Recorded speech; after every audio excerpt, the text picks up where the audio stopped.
Hello दोस्तों, आप सभी का स्वागत है फिर से एक बार एसके क्लासेस में। तो चलिए शुरू करते हैं आज की क्लास। आज की क्लास का हमारा टॉपिक है इंडियन नेशनल मूवमेंट। ठीक है जी। ये एक ऐसा टॉपिक है जो आपको एग्जाम में 8 नंबर कवर करता है। इसमें से 8 नंबर के क्वेश्चन पूछे जाते हैं। ठीक है जी। चाहे आप किसी भी वर्ग के हो, चाहे 1 to 5th के हो, चाहे 6 to 8 के हो, या आपका 9th 10th हो, ये आपके 8 नंबर के पूछे जाते हैं।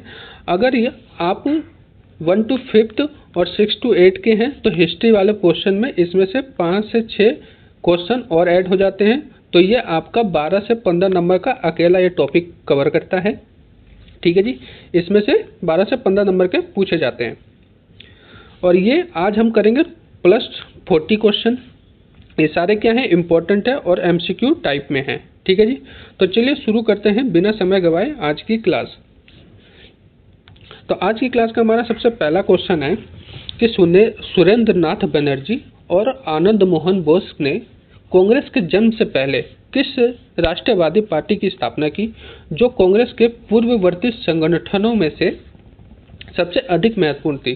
कहने का मतलब है कि जो कांग्रेस के जन्म से पहले सुरेंद्र नाथ बनर्जी और आनंद मोहन बोस की सबसे महत्वपूर्ण राष्ट्रवादी पार्टी कौन सी थी, उन्होंने कौन सी पार्टी की स्थापना की थी।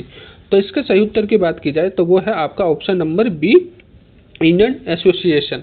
इसकी स्थापना कब हुई थी? तो इसकी स्थापना कांग्रेस के जन्म से पहले हुई थी और ये उस समय की क्या थी, तो सबसे महत्वपूर्ण पार्टी थी।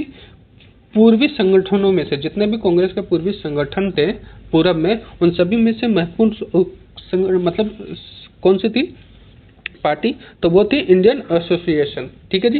तो ये आपका इंपॉर्टेंट है कि कांग्रेस के जन्म से पहले की पार्टी कौन सी है, तो इंडियन एसोसिएशन। ठीक है जी। तो अब देखते हैं अगला क्वेश्चन, और इसकी स्थापना किसने की थी, तो सुरेंद्र नाथ बनर्जी और आनंद मोहन बोस ने। अगला क्वेश्चन है कि किसने ऑल इंडिया मुस्लिम लीग की स्थापना की थी। ये भी इंपॉर्टेंट आपका क्वेश्चन है कि ऑल इंडिया मुस्लिम लीग की स्थापना करने वाले व्यक्ति कौन थे, तो वो थे आपके नवाब सलीमुल्लाह खां। कौन व्यक्ति थे, तो नवाब सलीमुल्लाह खान ने क्या किया था, तो इंडियन मुस्लिम लीग की स्थापना की थी। ठीक है जी। चलिए, ये क्वेश्चन पूछा जाता है अधिकतर, मतलब इंपॉर्टेंट क्वेश्चन है ये आपका, तो इसको जरूर आप देख लीजिएगा। इंडियन मुस्लिम लीग की स्थापना नवाब सलीमुल्लाह खां। अगला है आपका कि वह पहला भारतीय सिपाही कौन था जिसने चर्बी वाले कारतूस का प्रयोग करने से इनकार कर दिया था। जो चर्बी वाले उस समय कारतूस बनाए जाते थे, गोलियां, उसका बहिष्कार किसने किया था, तो वो व्यक्ति थे आपके मंगल पांडे ने। मंगल पांडे ने क्या किया, तो वो चर्बी वाला कारतूस का इस्तेमाल करने से इनकार कर दिया, क्योंकि वो क्या थे, ब्राह्मण समाज से आते थे और जो ब्राह्मण मांस उससे क्या करते थे, दूर रहते थे। ठीक है जी। तो उनको क्या करना था, दांत से चबा के वो कारतूस को चलाना पड़ता था। ठीक है जी।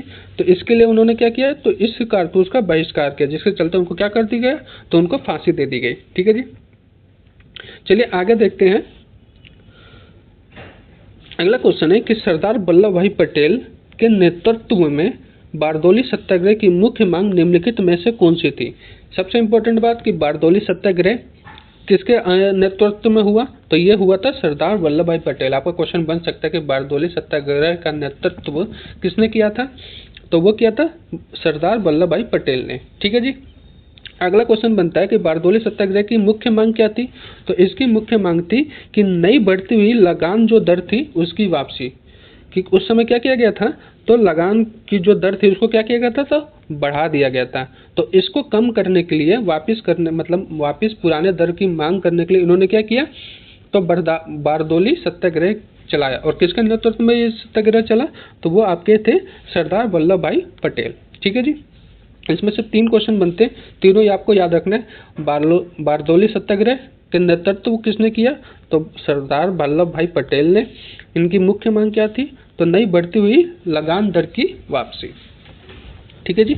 अब चलते हैं अगले क्वेश्चन पे, और उससे पहले आप सभी से रिक्वेस्ट कि अभी तक आपने चैनल को सब्सक्राइब नहीं किया तो प्लीज़ चैनल को सब्सक्राइब कर लें और वीडियो को लाइक कर लें। ठीक है जी। क्योंकि इससे पहले हम ज्योग्राफी को कवर कर रहे हैं और आज से हमने क्या किया, इंडियन नेशनल मूवमेंट को भी शुरू कर दिया है।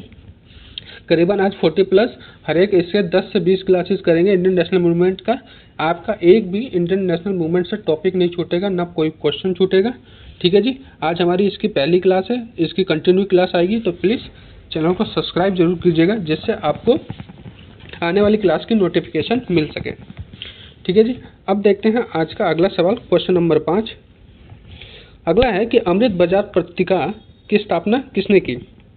जो पत्रिका थी अमृत बाजार की, उसकी स्थापना मतलब किसने की थी, तो वो थे शिशिर कुमार घोष। जो शिशिर कुमार घोष थे उसमें उन्होंने क्या किया था, तो अमृत बाजार जो पत्रिका थी उसकी स्थापना की थी। ठीक है जी। अब चलते हैं अगले क्वेश्चन पे। अगला क्वेश्चन है कि वर्ष 1914 में केरल में नायर सोसाइटी की स्थापना किसने की थी। इंपॉर्टेंट है, VVI है आपका, नायर सोसाइटी। तो नायर सोसाइटी की स्थापना किसने की थी, तो प्रज्ञानाथ पिल्लई ने। इसका सही उत्तर क्या है आपका, ऑप्शन नंबर ए, प्रज्ञानाथ पिल्लई ने नायर सोसाइटी की स्थापना की थी। कब की थी, तो 1914 में की थी। और कहाँ पे की थी, तो ये आपके केरल में की थी। ठीक है जी। 3 क्वेश्चन इससे बनते हैं, तीनों आपने आपको बता दिए। स्थापना 1914 में हुई थी नायर सोसाइटी की, कहाँ पर हुई थी, तो केरल में हुई थी नायर सोसाइटी की। और करने वाले कौन थे, तो प्रज्ञानाथ पिल्लई। ठीक है जी। तीनों आपको याद रखने हैं कि क्वेश्चन इंपॉर्टेंट है, वेरी VVI है, इसको भी आप अच्छे से कवर कर लीजिएगा। ठीक है जी। अब चलते हैं आज के अगले क्वेश्चन पे। अगला क्वेश्चन है आपका क्वेश्चन नंबर 7।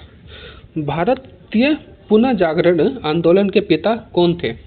तो पुनः जागरण, जो भारतीय पुनः जागरण आंदोलन थे, उनके पिता कौन थे, तो वो आपके थे ऑप्शन नंबर डी, राजा राम मोहन राय। इन्होंने क्या किया था, तो भारतीय पुनः जागरण के इन्हें मतलब पिता कहा जाता है। ठीक है जी। तो भारतीय पुनः जागरण के पिता राजा राम मोहन राय। ठीक है जी। अब चलते हैं अगले क्वेश्चन पे। अगला क्वेश्चन है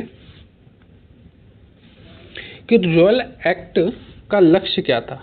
जो आपका रॉयल एक्ट था उसका क्या लक्ष्य था, मतलब उसको क्यों बनाया गया था।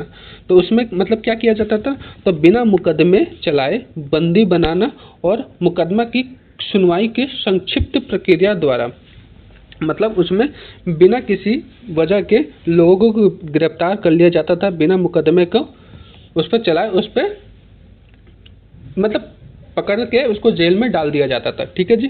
तो इसका मुख्य लक्ष्य ये था रॉयल एक्ट का। ठीक है जी।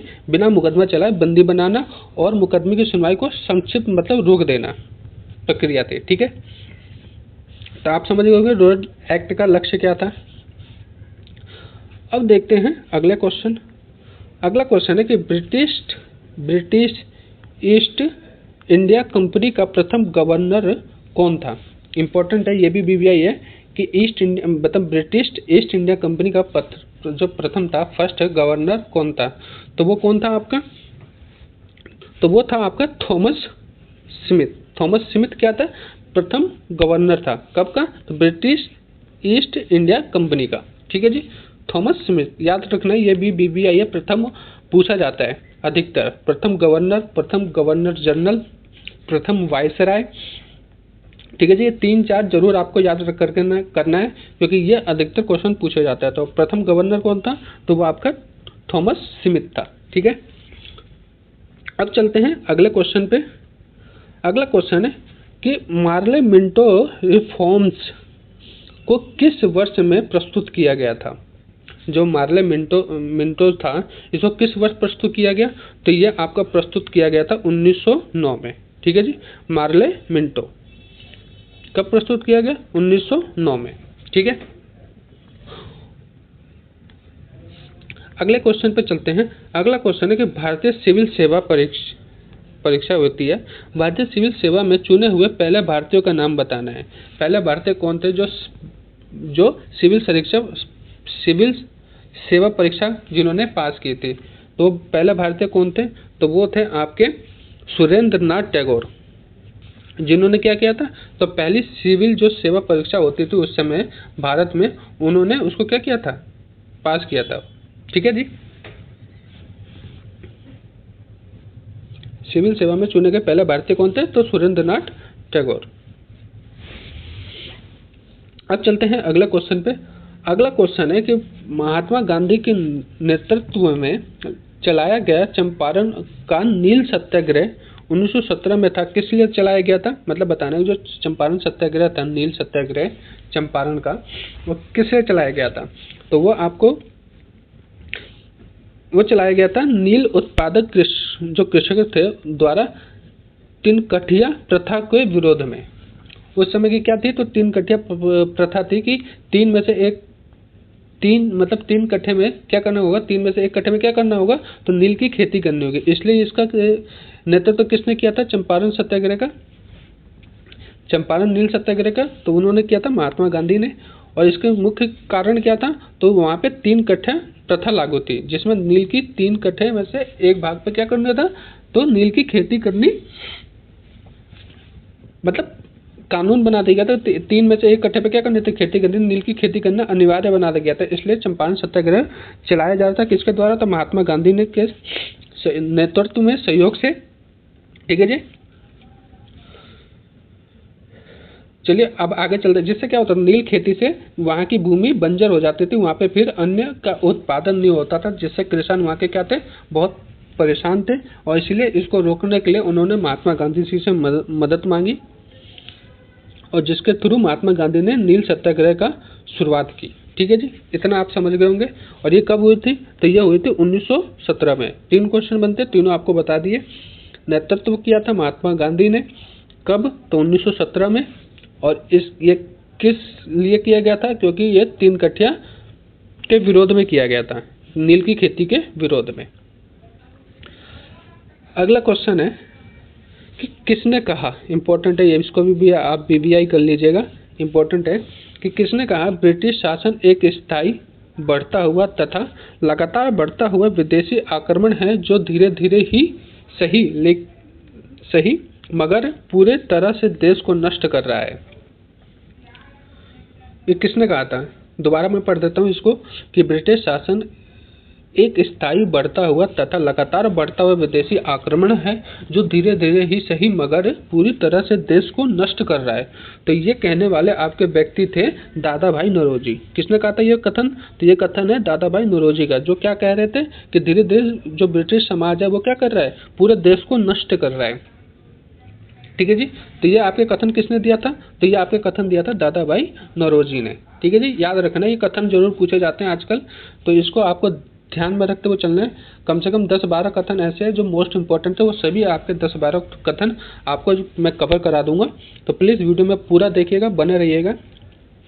तो ये कथन किसका था, आप बस शॉर्ट ट्रिक से इसको भी याद रख सकते हैं कि धीरे धीरे सही मगर पूरे देश को नष्ट करने वाले बात किसने कही थी, तो दादा भाई नौरोजी ने। किसके खिलाफ, तो ब्रिटिश शासन के खिलाफ। अगला क्वेश्चन है कि इंडियन एसोसिएशन द्वारा कलकत्ता में आयोजित अखिल भारतीय राष्ट्रीय सम्मेलन कब हुआ था। इम्पोर्टेंट है कि जो इंडियन एसोसिएशन थी, जो कलकत्ता में आयोजित हो रहा था, अखिल भारतीय राष्ट्रीय सम्मेलन कब हुआ था, तो ये आपका हुआ था 1983 में। 1983 में इसकी क्या किया था, इस सम्मेलन को आयोजित किया गया था। अखिल भारतीय राष्ट्रीय सम्मेलन 1983 में इंडियन एसोसिएशन द्वारा कलकत्ता में इसका आयोजन किया गया था, और ये किया गया था 1983 में। ठीक है जी, अब चलते हैं अगला क्वेश्चन पे। अगला क्वेश्चन है कि मैं एक ही समाजवादी गणतंत्रवादी हूँ और मुझे राजाओं और राजकुमारों में विश्वास नहीं है। ये व्यक्ति किससे संबंधित है, मतलब ये कथन किसने कहा था, तो ये किससे संबंधित है, तो ये संबंधित है जवाहरलाल नेहरू से। उन्होंने कहा था कि मैं एक समाजवादी हूँ और गणतंत्रवादी हूँ और मुझे राजाओं और राजकुमारों में विश्वास नहीं है। तो ये कथन किसका है, तो जवाहरलाल नेहरू का है। ये कथन इंपॉर्टेंट है, क्वेश्चन पूछे जाते हैं, ये कथन किसने दिया है, ये कथन किसने दिया है। तो आपके 2 कथन हो गए, जो दोनों इंपॉर्टेंट कथन है, मैंने आपको करा दिए, अभी और भी कराऊंगा। एक जवाहरलाल से संबंधित है, दूसरा किससे था, तो दादा भाई नौरोजी से। ठीक है जी, अब चलते हैं अगले क्वेश्चन पे। अगला क्वेश्चन है कि वह राष्ट्रीय नेता कौन थे जो 1925 में सेंट्रल लॉजिस्टिक असेंबली के अध्यक्ष निर्वाचित हुए। तो वो व्यक्ति कौन थे आपके, तो वो थे आपके विट्ठल भाई पटेल। विट्ठल भाई पटेल क्या थे, तो जो राष्ट्रीय नेता 1925 में निर्वाचित हुए, जो सेंट्रल लिविस्टिक असेंबली, उनका क्या नाम, जो अध्यक्ष चुने गए थे उन्हें क्या नाम था? तो विट्ठल भाई पटेल। ठीक है जी, 1925 में। अब देखते हैं अगला क्वेश्चन। अगला क्वेश्चन है कि निम्नलिखित में से किसने 1857 के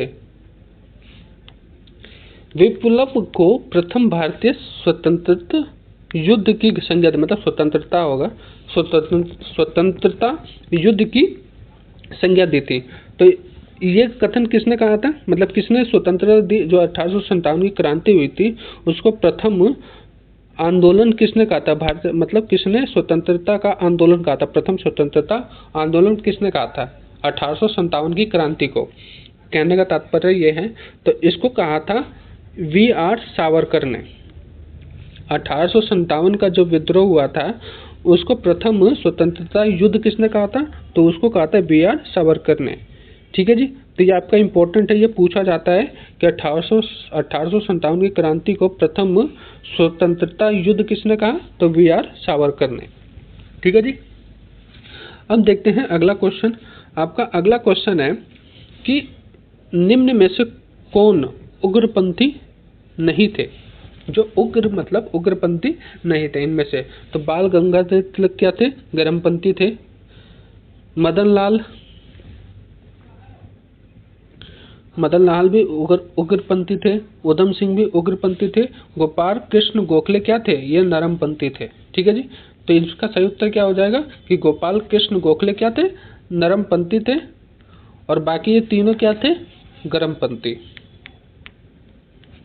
ठीक है जी, तो उग्रपंथी इसमें से कौन से नहीं थे? तो वो थे आपके गोपाल कृष्ण गोखले। ठीक है जी, अब चलते हैं आपके अगले क्वेश्चन पे। आपका अगला क्वेश्चन है कि 27 दिसंबर 1911 में पहली बार जन गण मन कहाँ पर गाई गई? पहली बार जनगण मन कहाँ पे गाई गई? 1911 में, दिसंबर 1911, 27 दिसंबर 1911 में। तो ये आपकी गाई गई थी कलकत्ता। कहाँ गाई गई थी? कलकत्ता। आपके इसमें से 3 क्वेश्चन बनते हैं, तीनों आपको बता देता हूँ। सबसे पहले कहाँ गाई गई, कब गाई गई? तो 27 दिसंबर 1911 में। ठीक है जी, कहाँ गाई गई? तो कलकत्ता में गाई गई। और क्या गाई गई? तो जन मन गण। ठीक है जी, एक वंदे मातरम का भी है, तो कंफ्यूज नहीं होना। 27 दिसंबर 1911 में जनगण मन पहली बार कलकत्ता में गाई गई। बस खत्म। जनमन गण 27 दिसंबर 1911 कलकत्ता। ठीक है जी, अब चलते हैं आपके अगले क्वेश्चन पे। अगला क्वेश्चन है कि किस भारतीय राष्ट्रवादी नेता ने जर्मनी और ब्रिटेन के बीच युद्ध को एक ईश्वर प्राप्त अवसर के रूप में देखा और उन्हें भारतीयों को उस स्थिति का अपने हित में लाभ उठाने का मौका मिला? किस भारतीय नेता ने जर्मनी और ब्रिटेन के बीच युद्ध को एक ईश्वर प्रस्त अवसर के रूप में देखा? तो वो देखने वाले व्यक्ति कौन थे उसको बताना है कि जो ब्रिटेन और जर्मनी का युद्ध चल रहा था, तो उसमें भारतीयों के लिए एक अवसर के रूप में देखा उस युद्ध को। तो वो देखने वाले व्यक्ति कौन थे? तो वो आपके थे सुभाष चंद्र बोस ने। ठीक है जी, उन्होंने क्या देखा कि जब ब्रिटेन भारत पर भी राज्य कर रहे थे उस समय और वो जर्मनी से युद्ध भी कर रहे थे, तो उन्होंने सोचा क्या? उन्होंने कहा कि यही अच्छा मौका है अंग्रेजों से अपने भारत को आज़ाद कराने का। तो उन्होंने अवसर के रूप में देखा। तो वो देखने वाले व्यक्ति कौन थे? तो आपके थे सुभाष चंद्र बोस। ठीक है, अब चलते हैं अगले क्वेश्चन पे। ये इंपॉर्टेंट है कि जर्मनी और ब्रिटेन के युद्ध को अवसर के रूप में देखने वाले कौन थे? तो सुभाष चंद्र बोस। अगले क्वेश्चन पे चलते हैं। अगला क्वेश्चन है कि वह व्यक्ति जिसने 4 अप्रैल 1919 को दिल्ली में जामा मस्जिद के प्रवचन मंच से हिंदू मुस्लिम एकता पर भाषण दिया, वो कौन थे? इंपॉर्टेंट है कि 4 अप्रैल 1919 में दिल्ली के जामा मस्जिद से प्रवचन मंच से हिंदू मुस्लिम एकता का भाषण किसने दिया?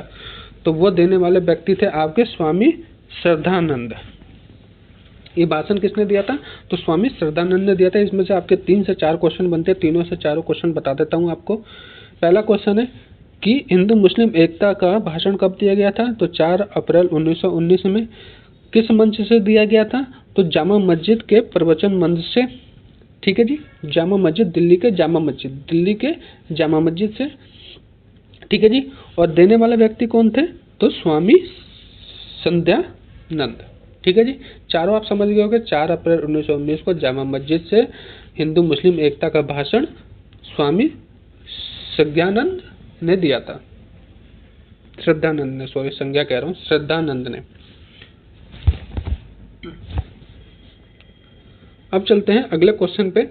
आपका अगला क्वेश्चन है कि राजा राम मोहन राय किससे संबंधित नहीं है। यह भी क्वेश्चन अधिकतर पूछा जाता है कि कौन किससे संबंधित है, कौन किस प्रथा को बहिष्कार करता था, कौन किस प्रथा को स्थापना की, किसने, मतलब किसने, किस व्यक्ति ने किस प्रथा की स्थापना की। यह भी आपको अच्छे से कवर करना है, मैं भी पूरा कवर कराऊंगा। ठीक है जी, तो चलिए पहले इसका आप बताइए कि राजा राम मोहन राय ने किससे संबंधित नहीं है, वो किस इसमें से संबंधित नहीं थे वो। तो इसके सही उत्तर की बात की जाए ना, तो वो संस्कृत शिक्षा से संबंधित नहीं थे, बाकी तीनों से वो संबंधित थे। वो विधवा पुनर्विवाह से संबंधित थे, सती प्रथा से संबंधित थे, अंग्रेजी शिक्षा से संबंधित थे, लेकिन वो संस्कृत भाषा से, संस्कृत शिक्षा से संबंधित नहीं थे। उन्होंने संस्कृत शिक्षा के संदर्भ में कोई कार्य नहीं किया। ठीक है जी, तो इसका सही उत्तर क्या है, संस्कृत शिक्षा से संबंधित नहीं थे राजा राम मोहन राय। ये इंपॉर्टेंट है, ये पूछा जाता है, या आपका एक से अधिक क्वेश्चन में अधिकतर पूछा जाता है कि राजा राम मोहन राय किससे संबंधित है। तब पुनर्विवाह, अंग्रेजी भाषा, तो 2 से अधिक हो गया, तो मतलब 1 से अधिक। ठीक है जी, आगे बढ़ा जाए। अगला क्वेश्चन है कि काल कोठरी ब्लैक होल की घटना, जिसमें 146 में से 123 लोग एक छोटी सी कोठरी में बंद कर दिए जाने के कारण मर गए थे, कहाँ घटी थी। ये देखिए, ये क्वेश्चन मैंने इसलिए ले लिया क्योंकि ये इंपॉर्टेंट क्वेश्चन है। ठीक है जी, ये इंडियन नेशनल मूवमेंट से जस्ट पहले की घटना है, इसलिए इसको भी ले लिया गया है। ठीक है जी, इंपॉर्टेंट है इसलिए मैंने इसको शामिल कर लिया। ठीक है जी, तो ये इंपॉर्टेंट है कि काल कोठरी मतलब ब्लैक होल की घटना कब घटी थी और कहाँ घटी थी। तो ये आपकी ब्लैक होल की घटना घटी थी कलकत्ता में। ठीक है जी, ये कहाँ पे घटी थी, कलकत्ता में ये घटना घटी थी ब्लैक होल, जिसमें 146 में से 123 लोग क्या किए गए थे, मरे गए थे, क्योंकि एक छोटे से कमरे में 146 लोगों को क्या कर दिया गया था, बंद कर दिया गया था, और जिसमें से 123 लोग क्या किए गए, मर गए। इतने दबे दबे लोग रहते, इसमें बंद कर दिए गए कि किसी को सांस लेने की भी जगह नहीं थी। ठीक है जी, तो ये घटना हुई थी कलकत्ता में। अगला क्वेश्चन है कि निम्नलिखित में से वह कौन था जो काकोरी षड्यंत्र कांड में फांसी की सजा से बच गया था। जो काकोरी षड्यंत्र कांड था उसमें फांसी की सजा से बचने वाला व्यक्ति कौन था। आपने क्वेश्चन पढ़ा होगा कि काकोरी षड्यंत्र कांड में किसको सजा मिली, किसे फांसी दिया गया। ठीक है, लेकिन जिसे नहीं दिया गया, जो बच गया, वो व्यक्ति कौन था। तो उस व्यक्ति की बात किया जाए तो वो थे आपके चंद्रशेखर आजाद, जो क्या थे, इस कांड को अंजाम देने के बाद वो क्या, फरार हो गए थे, वो ब्रिटिश के हाथ नहीं लगे। ठीक है जी, तो ये इस कांड से, काकोरी षड्यंत्र कांड से बच गए थे। ठीक है, तो इसका सही उत्तर क्या हो जाएगा, काकोरी षड्यंत्र कांड से बचने वाले व्यक्ति कौन थे, तो चंद्रशेखर आजाद। ठीक है जी, चला जाए अगले क्वेश्चन पे। अगला क्वेश्चन है कि स्वराज पार्टी की स्थापना किस वर्ष की गई थी। इंपॉर्टेंट है, वीवीआई इसको कर लीजिए कि स्वराज पार्टी की स्थापना किस वर्ष की गई थी। तो उसको की गई थी 1923 में स्वराज पार्टी की स्थापना की गई थी। और करने वाले व्यक्ति कौन थे, तो करने वाले व्यक्ति थे आपके मोतीलाल नेहरू। मोतीलाल नेहरू। ठीक है जी, मोतीलाल नेहरू ने क्या किया था, स्वराज पार्टी की स्थापना की थी। कब की थी, तो 1923 में स्वराज पार्टी की स्थापना की थी मोतीलाल नेहरू ने। चलिए जी अगले क्वेश्चन पे चलते हैं। अगला क्वेश्चन है कि भारत में साइमन कमीशन के बहिष्कार का मुख्य कारण क्या था। इंपॉर्टेंट है ये भी कि साइमन कमीशन का बहिष्कार किया गया, लेकिन क्यों किया गया, इसका मुख्य कारण क्या था। तो इसका मुख्य कारण था सभी सदस्य अंग्रेजी थे, जो अंग्रेज के थे, इसलिए इस साइमन कमीशन का क्या किया गया, तो बहिष्कार किया गया। क्योंकि जब जलियांवाला बाग हत्याकांड हुआ तो वो चाहते थे, भारतीय चाहते थे कि इसमें भारतीयों को भी मतलब इस कमीशन में शामिल किया जाए, जो निष्पक्ष होकर क्या करे, इस घटना का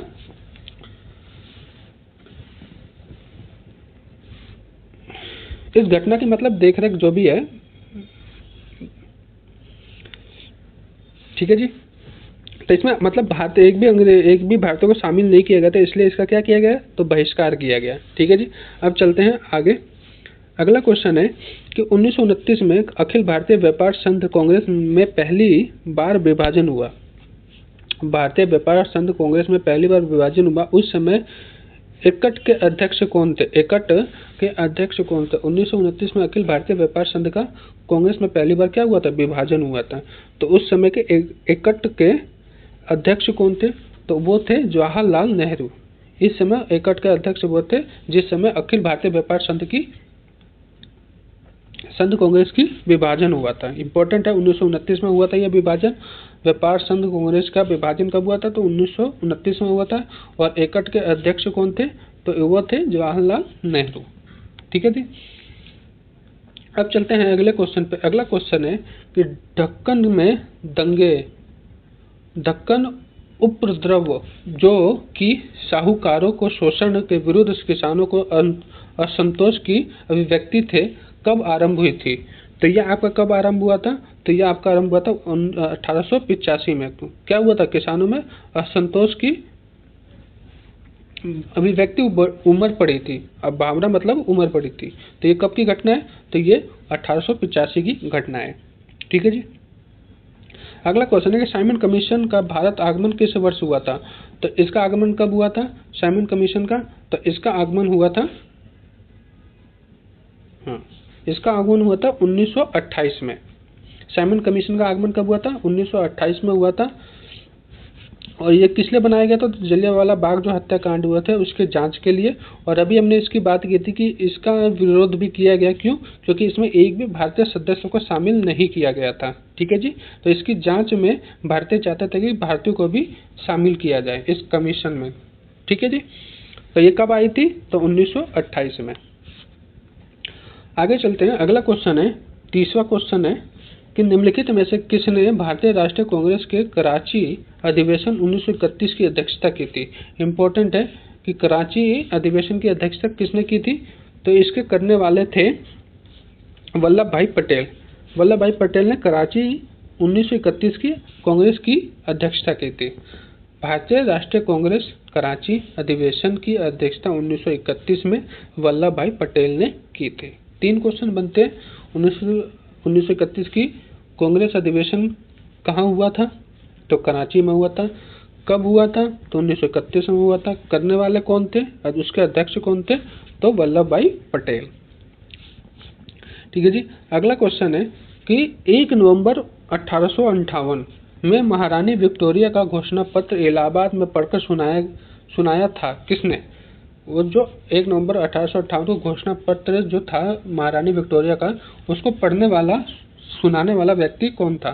तो इसके सही उत्तर की बात की जाए तो वो था आपका लॉर्ड कैनिंग, जिसने इस घोषणा पत्र को पढ़ा था। तो इसका सही उत्तर क्या है? आपका ऑप्शन नंबर बी। ठीक है जी, लॉर्ड कैनिंग। अगला है कि किसने नारा दिया मानव के लिए एक धर्म, एक जाति एवं एक ईश्वर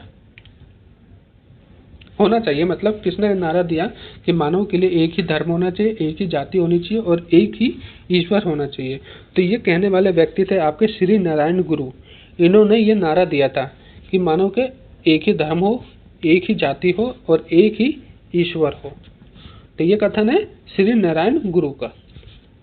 ठीक है जी। अगला क्वेश्चन है कि सर थॉमस हॉटलैंड के सभापति में भारतीय औद्योगिक आयोग का गठन कब हुआ था? तो भारतीय औद्योगिक आयोग के जो गठन हुआ था वो आपका हुआ था 1916 में। ठीक है जी। इंपॉर्टेंट है कि भारतीय औद्योगिक आयोग की जो गठन हुआ था 1916 में हुआ था। और करने वाला व्यक्ति कौन था? तो सर थॉमस हांडले, हॉलैंड, सॉरी हांडले कह रहा हूँ, हॉलैंड, सर थॉमस हॉलैंड। 1916 में स्थापना की थी किसकी? तो भारतीय औद्योगिक आयोग की। ठीक है जी।